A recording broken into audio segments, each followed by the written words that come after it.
wanted to ask you, what tips would you give to a mom who's struggling to breastfeed related to what might be happening with the tongue that might make it a challenge for them?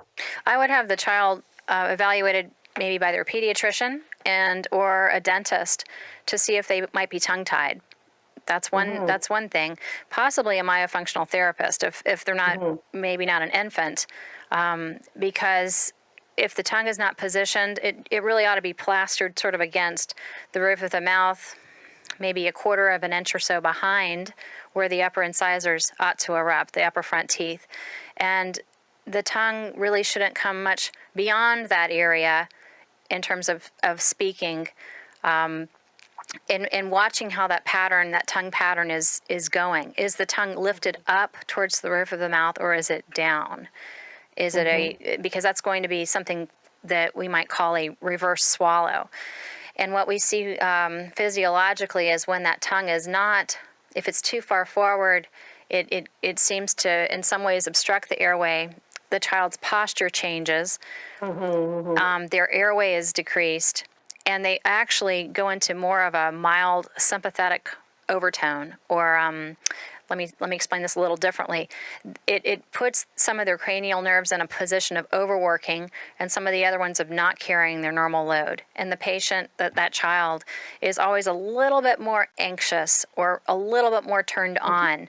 Their nervous system's always turned on a little bit more than they would be if they weren't in that position. They can't rest the same way. And what's interesting, you can tell when they're sleeping if you just gently pull down their tongue, their lip. Sometimes you can see the tongue is sucked up to the roof of the mouth where it should be. Yes. When they're sleeping. But the other point I wanted to make about that is about mimicking the caregiver's expression. Yes. Because what we see is from a child at birth, they're looking at their mom, and if you stick out your tongue to your baby's going to stick their tongue back out to you. That's a good game. They mimic facial expressions. It's fun, and it it's is like a when it happens, game. you're like, what?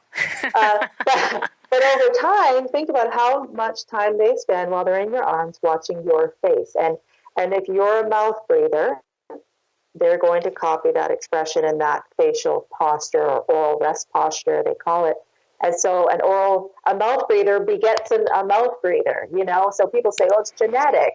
My mom did the same thing. Yeah, I bet she did. So it's recognizing how we're impacting our own children. It's significant. That's a very interesting concept. It makes you wonder about these things historically, like something that was called the Habsburg jaw, these other habits or genetic expressions. How much of that is what you were really born with, and how much of it was turned on by mimicry or lifestyle?